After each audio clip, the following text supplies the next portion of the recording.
on va commencer par mettre en cuisson le châtelain. Châtelain, oups là, j'ai des prunes qui sont dénoyautées. Je vais rajouter des pommes que j'ai émincées finement. Voilà. Alors je dis des, il n'y en a qu'une là, en l'occurrence, mais elle était douce. C'est moitié-moitié au niveau quantité? Alors non, ça va être plutôt en poids, ça va être moitié pomme pour, enfin 50 pommes pour 100 de pruneaux. Voilà. Je vais mettre du vin rouge. Hop. Voilà. Je vais mettre du miel. Je mets le miel pour sucrer.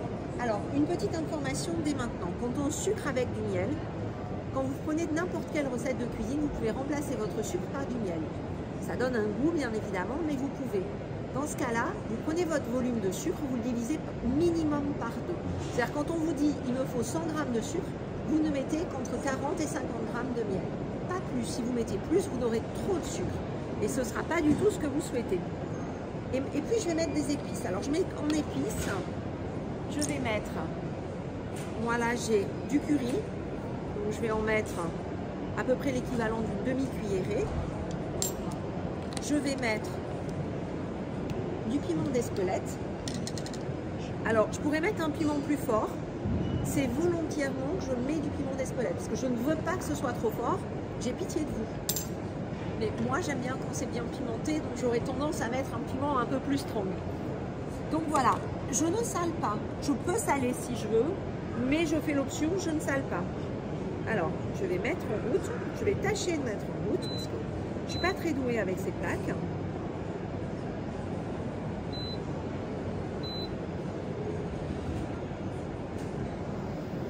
Donc, j'ai le même problème depuis tout à l'heure, hein, je vous rassure. Alors, soit j'ai les doigts qui sont complètement...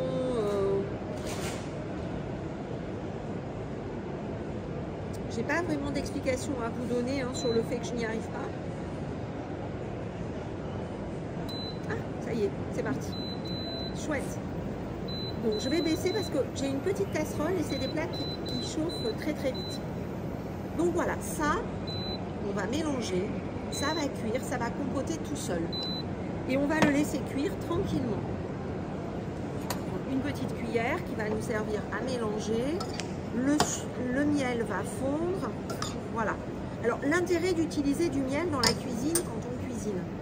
L'intérêt il est simple, c'est qu'en fait le miel est un sucre naturel qui est connu depuis la nuit des temps. Depuis que l'homme a repéré que les abeilles faisaient du miel, il est allé récupérer ce miel de façon assez intelligente. Dans les civilisations antiques, on utilisait le miel pour pouvoir comment dire, comme un aliment, mais un alicament, c'est-à-dire qu'on avait compris que c'était des aliments qui avaient des vertus pour l'homme. C'est le sucre qui contient le plus d'oligo-éléments, qui contient le plus de vitamines, parce qu'il y a des vitamines et des oligo-éléments aussi dans le miel. Donc, entre le sucre blanc hyper raffiné et le miel, il n'y a pas photo.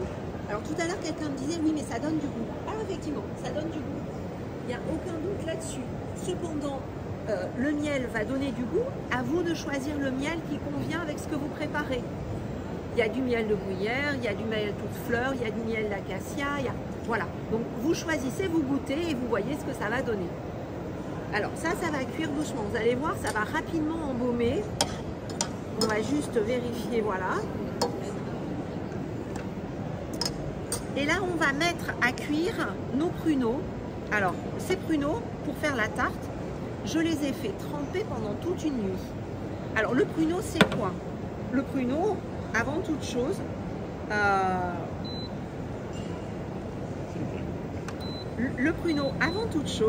c'est ce qu'on appelle une prune, bien évidemment. C'est une prune que l'on va dessécher et que l'on va mettre à sécher pour qu'elle puisse se conserver.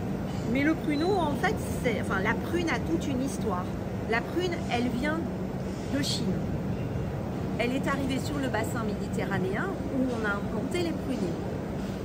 Et on a naturellement des pruniers qui se sont installés dans la région autour, pas très loin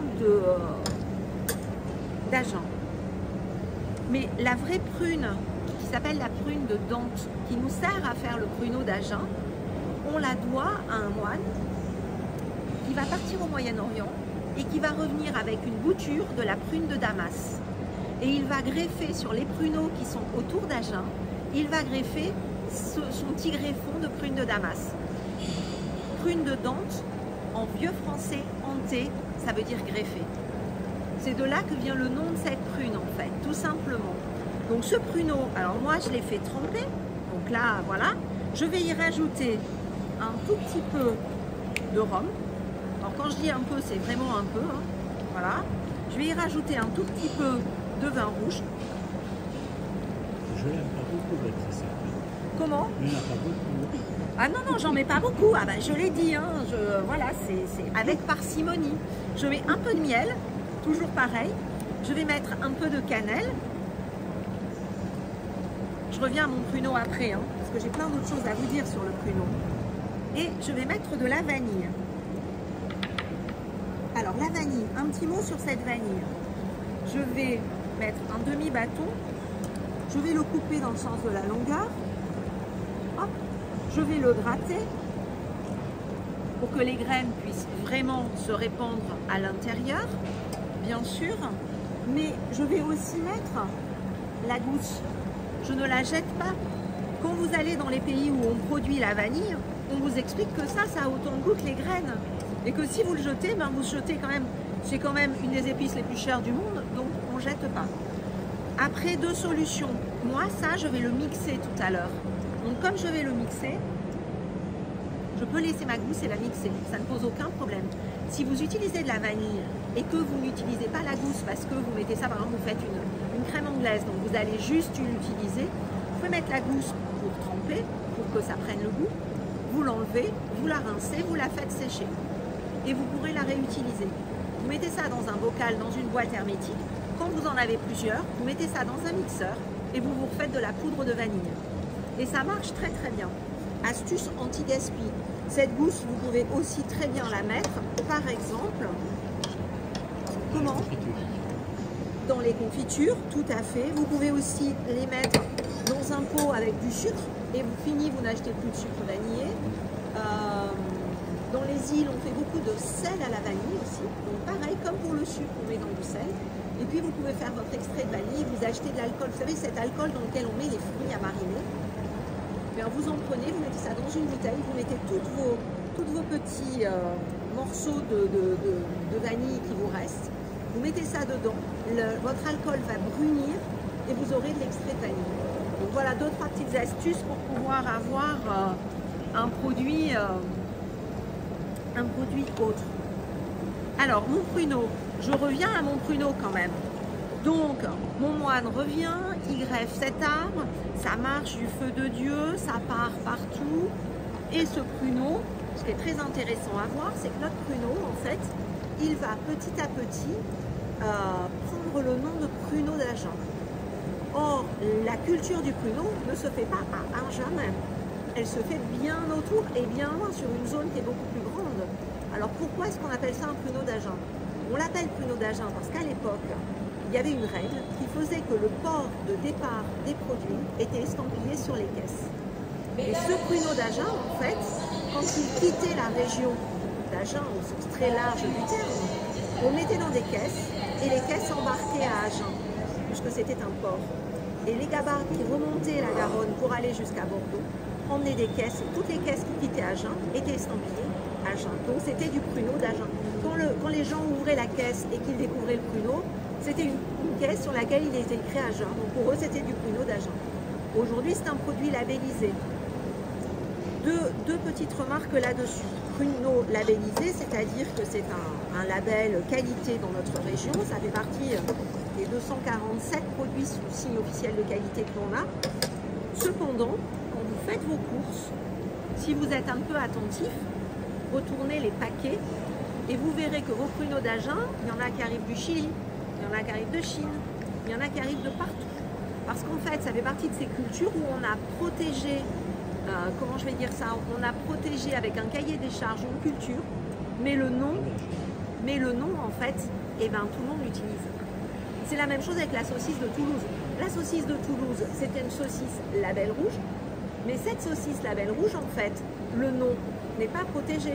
Vous pouvez trouver des saucisses, alors je dis exprès des saucisses de Toulouse, à 100 km d'ici, avec des gens qui sont assez malhonnêtes, qui vont utiliser l'appellation saucisse de Toulouse et qui vont vous vendre des saucisses de Toulouse et non pas de la saucisse de Toulouse.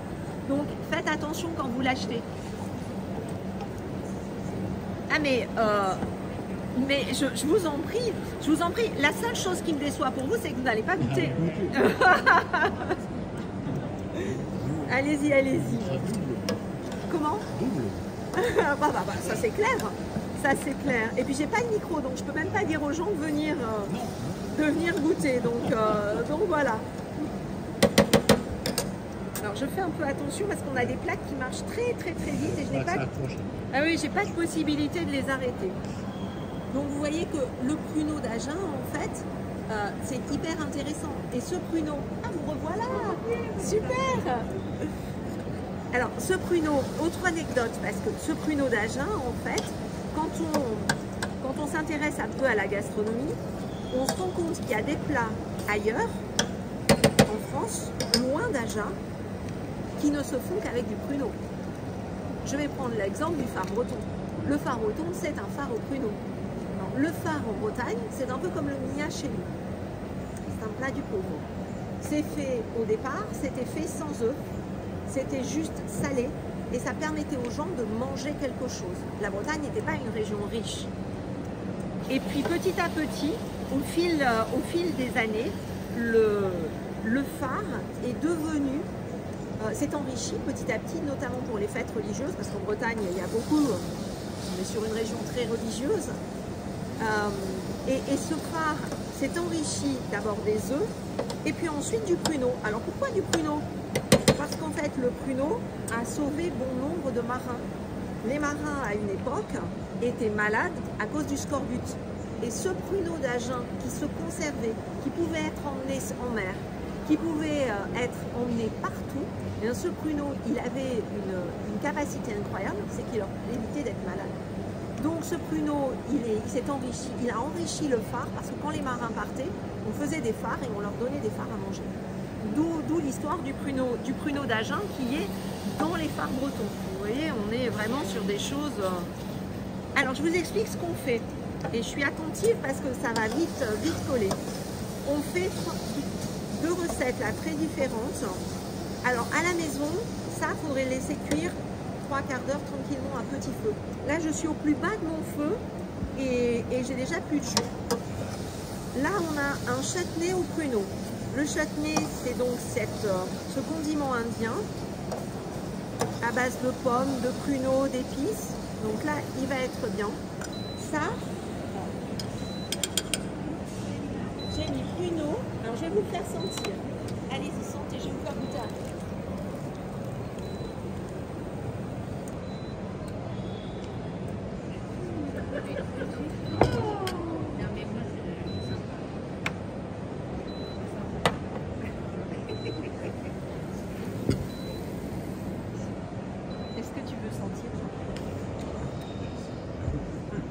Ça sent vraiment, on sent vraiment les épices en fait.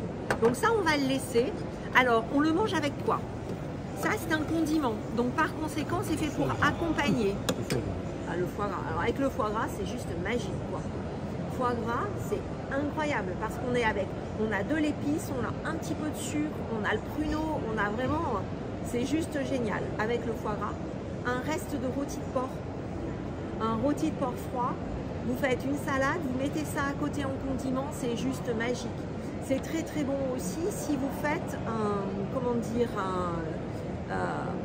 des sandwichs ou des choses comme ça. Vous pouvez mettre dedans, plutôt que de mettre une mayo en boîte achetée, enfin en bocal achetée toute faite, vous avez préparé ça. C'est ultra économique quand même. Enfin, je sais pas si vous avez vu ce que j'ai mis dedans, quoi, mais et avec ça, j'ai un bocal et on n'en mange pas non plus des cuillerées et des cuillerées. Donc c'est une préparation que vous faites à un instant T, vous mettez au frais, ça se conserve sans problème. Vous avez ça pour 2-3 mois et quand vous en avez plus, bah, vous recommencez. Une pomme, des pruneaux, c'est quand même, voilà, hein, c'est ultra simple. Alors on le goûtera tout à l'heure, on va le laisser refroidir pour que ce soit un peu plus facile à déguster. J'ai mis de la pomme, j'ai mis du vin rouge, j'ai mis des pruneaux.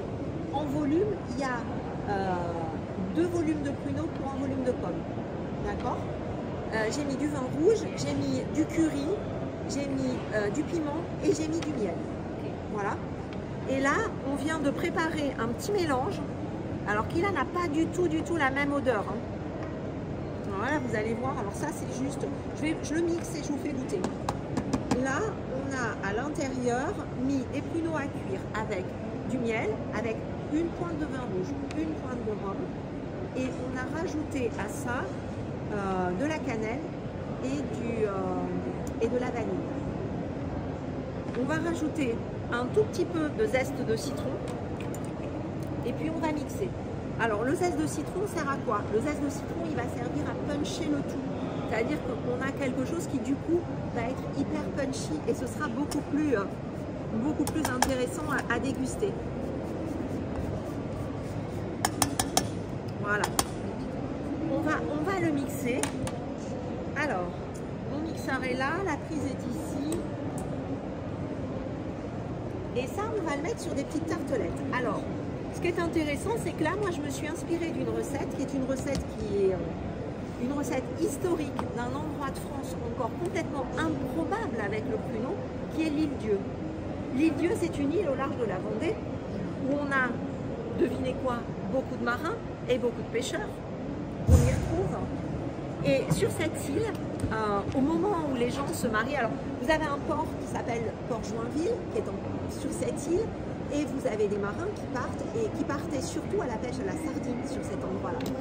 Et ces marins-là, eh bien, quand ils rentraient, ils dégustaient cette tarte qui est faite alors avec une compotée de pruneaux qu'on fait cuire avec du vin, du rhum. Moi là, je l'ai modifié. J'ai mis du miel, je l'ai modifié parce que je mets du citron vert. J'ai apporté des modifications à cette préparation de base, mais néanmoins, je me suis inspirée de cette recette-là, qui est une de mes tartes préférées. C'est vraiment un truc, c'est magique à manger. Et c'est fait sur une pâte feuilletée. Donc on fait une pâte feuilletée maison, c'est juste mais un délice. On fait une pâte feuilletée maison, on étale cette préparation, on fait des petits croisillons dessus, je vous dis pas. Et à l'île Dieu, c'était la tarte que l'on mangeait pour les mariages. Donc ça s'appelle la tarte des mariés, tout simplement. Alors je vais faire un peu de bruit, mais je vais mixer tout ça.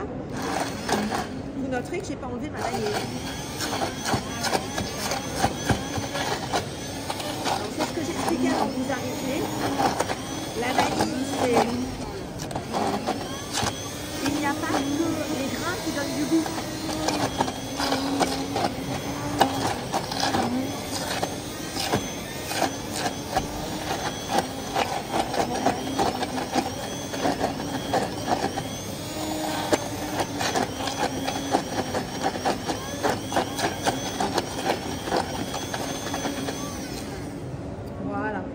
Donc là, je vais vous faire goûter tout de suite et après on va le mettre en cuisson.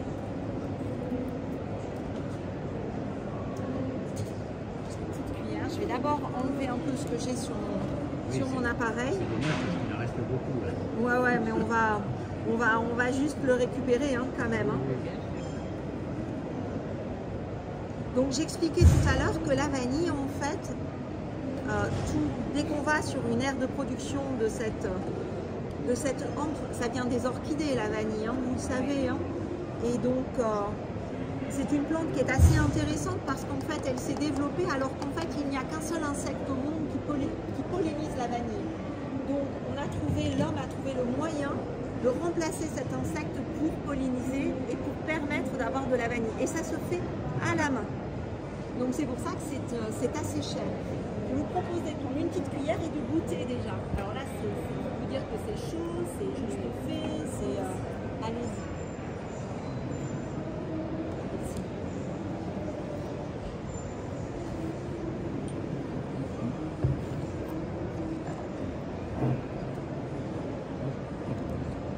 Il me semble que l'année dernière, c'était moins loin.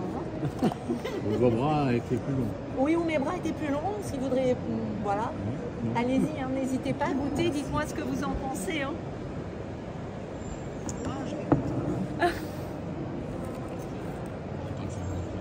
Alors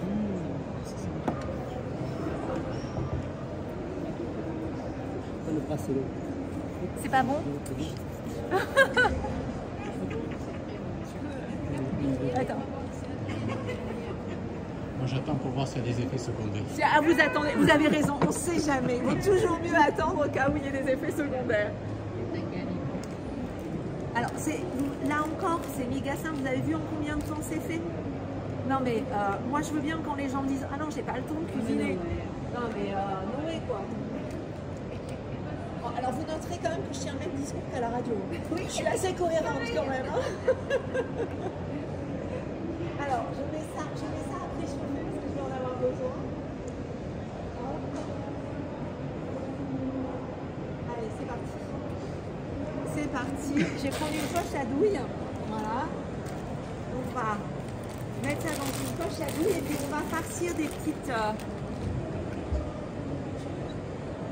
c'est des petites fonds de pâte. Des petits fonds de pâte pré-cuits. Une pâte sablée, tout simple. Voilà. Comme ça, c'est tout facile.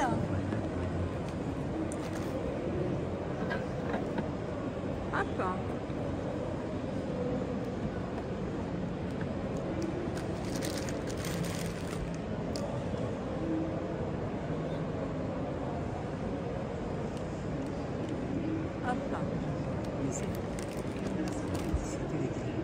Vous avez aimé alors?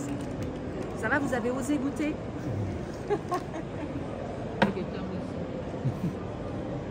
Bon, alors moi, je trouve que c'est une façon différente de manger le pruneau. Parce que le pruneau, ce qui est intéressant, c'est sa concentration en vitamines. C'est comment dirais-je, un aliment hyper énergétique, en fait. Et c'est vrai qu'on a tendance à le manger comme ça, séché naturellement, tout seul. Alors qu'en fait, en préparation culinaire, il est juste incroyable. Je ne sais pas si vous avez déjà fait un lapin au pruneau, mais le lapin au pruneau, c'est magique, quoi. Le lapin, il a pris des pruneaux. Oui, alors il peut avoir pris des pruneaux, mais dans ce cas-là, il sera encore meilleur, le lapin. Riche en fibres en plus. Mais... Je dis riche en fibres en plus. Oui, c'est ça, c'est ça. Il est riche en fibres, il est riche en vitamines, il est riche en oligo-éléments, il a tout ce pruneau. Donc en fait, c'est vrai que, et pourtant c'est un aliment qui a un peu disparu de l'alimentation moderne parce que, je ne sais pas pourquoi, parce que ça n'a pas de sens en fait. Donc, je sais bien le salé, ah oui, ben voilà, mais salé c'est très bon, avec juste un peu de lard autour, avec, alors vous voyez, je vais farcir mes petites tartelettes et je vais les mettre à cuire. Et quand on la pose sur une pâte feuilletée, on fait cuire la pâte feuilletée avant, comment on fait là? Pré-cuisson. Ouais, pré-cuisson. Pré-cuisson parce que ça c'est cuit, ça n'a pas besoin de cuire en fait. Voilà. Ça n'a pas besoin de cuire. Alors, ceci étant dit, on peut très bien le faire cuire, hein, ça pose pas de problème. Vous allez voir, moi je vais le mettre pendant 10 minutes, un quart d'heure au four, ça va être nickel. Hein.